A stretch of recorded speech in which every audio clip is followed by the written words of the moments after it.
अम्मा मैं नहीं कहती थी आपसे, कोई ना कोई जादू तो जरूर करवाया उसने आलियान पे। देखा, पहले तो उसे घास ही नहीं डाल रहा था और अब तो उसके आगे पीछे घूमता है। और तो और उससे लड़ने के चक्कर में ना आपसे जबान दराजी भी शुरू कर दी उसने। जादू करनी है दोनों माँ बेटियां। लेकिन तुम फिक्र ना करो, देखना इनके पर मैं कैसे काटती हूँ। जानती नहीं है, अरे जानती नहीं है कि इन्होंने किससे पंगा लिया है। बस कर दो अम्मा। ये सब क्यों कर रही है उसके साथ? और अगर यही सवाल मैं तुमसे करूं, तुम क्यों कर रहे हो ये सब कुछ? ज्यादती हो रही है नूर के साथ और तुम अच्छी तरह जानती हो कि किसी के साथ गलत हो मैं बर्दाश्त नहीं कर सकता। सब समझ आ रहा है मुझे आलियान, तुम क्यों कर रहे हो।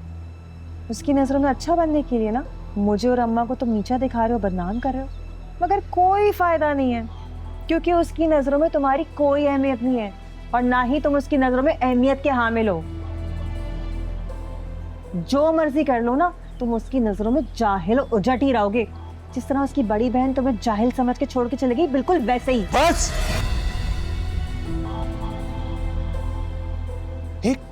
एक लफ्ज और नहीं कहोगे अम्मा, इसको चुप करा ले वरना।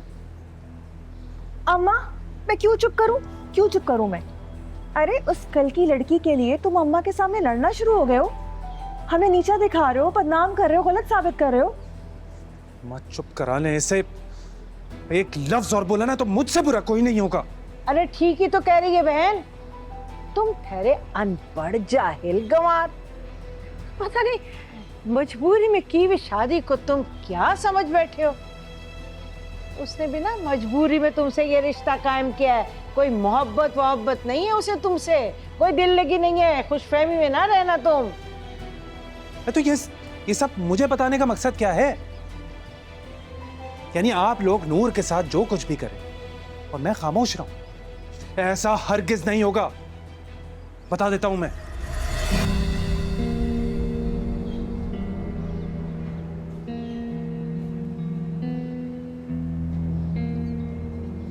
पागल हो गया अम्मा, ये बिल्कुल पागल हो गया।